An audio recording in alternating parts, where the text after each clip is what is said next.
I think that an underlying issue that hasn't been stated explicitly is that the ideas and propositions of any given religion are exclude others in a way that secular ideas and propositions don't. Like, you're a member of a particular religious group in a way that you aren't a member of secularism. So would you not at least agree that perhaps secular ideas are more appropriate for the public sphere because they are accessible to religious people in a way that religious ideas are not accessible to those who are not religious?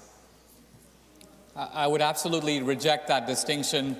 I don't think that there is anything inherent to religious ideas that makes them unacceptable to secular people. Secular people just decide to reject them.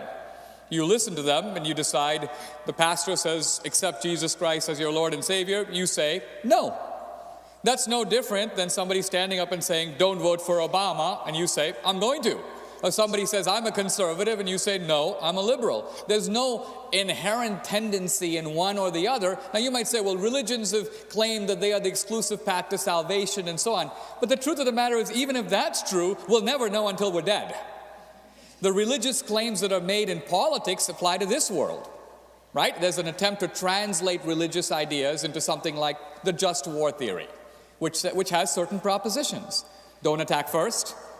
If somebody from another tribe comes and kills 10 guys in your tribe, you can't go and kill 10,000 guys in his tribe. That's disproportionate. Now that's, again, an interpretation of a religious principle and applied to setting moral standards in war. This is a perfect example of moral standards basically that come out of the just war tradition in Christianity that are followed by the U.S. military even right now. The U.S. military has to consider issues of proportionality, collateral damage, when it's carrying out its operations. Notice in other cultures these debates don't even come up. So all I'm trying to say is that these Christian principles are not only accepted, even secular people go along with them. If we bomb cities without indiscriminately, there'd be secular outrage over that.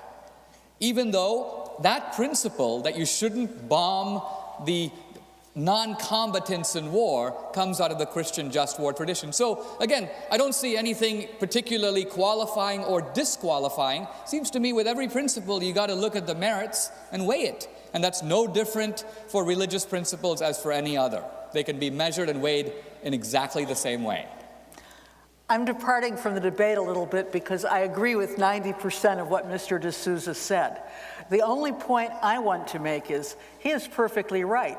You have just as much right to say no to Archbishop Timothy Dolan as you do to Richard Dawkins. The reason you have the right to say no to Archbishop Timothy Dolan, however, is the kind of society, the norms that were written into our laws.